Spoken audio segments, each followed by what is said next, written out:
ಇವತ್ತು ವಟ ಸಾವಿತ್ರಿ ಪೂಜಾ ಅಂತ ಮಾಡ್ತಾರೆ.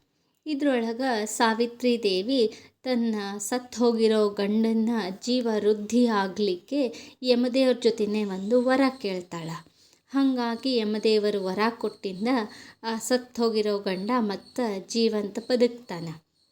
ಹಾಗಾಗಿ ಎಲ್ಲ ಹೆಣ್ಮಕ್ಳು ತಮ್ಮ ತಮ್ಮ ಗಂಡಂದ್ರದ್ದು ಆರೋಗ್ಯ ಆಯುಷ್ಯ ವೃದ್ಧಿ ಆಗಲಿ ಅಂತ ಇವತ್ತು ಪೂಜಾ ಮಾಡ್ತಾರೆ. ಇದ್ರ ಜೊತೆಗೆ ನಾ ಏನು ಬೇಡ್ಕೋತೀನಿ ಅಂದ್ರೆ, ಸಾವಿತ್ರಿ ದೇವಿಯಷ್ಟು ಯೋಗ್ಯತೆ ಆಯಿತು, ಶಕ್ತಿ ಆಯಿತು ನನ್ನ ಹತ್ರ ಇಲ್ಲ. ನನಗೆ ಈ ಥರ ಸಿಚುವೇಶನ್ನ ಬರೋದು ಬೇಡ. ನನ್ನ ಗಂಡಗೆ ಯಾವಾಗಲೂ ಆರೋಗ್ಯ ಆಯುಷ್ಯ ಕೊಡಲಿ ಅಂತ ಬೇಡ್ಕೋತೀನಿ. ಇನ್ನು ಪೂಜಾ ಒಂದು ಕಡೆ ಆದ್ರೆ, ಇನ್ನು ನಮ್ಮದೊಂದು ಬೇರೆ ಅದ. ಏನಪ್ಪ ಅಂದ್ರೆ, ನಾನು ಗಂಡಕ್ಕೆ ಕಾಲು ತೊಳೆದು ಒಂದು ಆರತಿ ಮಾಡೋಣ ಅಂತ ಕರೆದ್ರೆ ಅವ್ರು ಏನು ಹೇಳ್ತಾರೆ ಗೊತ್ತೇನ್ರಿ? ಏನು ಇವತ್ತು ಆರತಿ ಮಾಡ್ಲಿಕತ್ತಿ, ದಿನ ಮಂಗಳಾರತಿ ಮಾಡ್ತೀಯಲ್ಲ ಅಂತಾರೆ. ಹಿಂಗೇನ್ರಿ ಅನ್ಬೇಕು?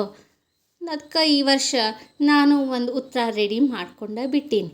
ಏನಂದ್ರೆ, ವರ್ಷದ ಮೊದಲಿಗೆ ಆರತಿ, ವರ್ಷ ಇಡೀ ಮಂಗಳಾರತಿ. ಖರೆ ಹೌದಿಲ್ರಿ? ಮತ್ತು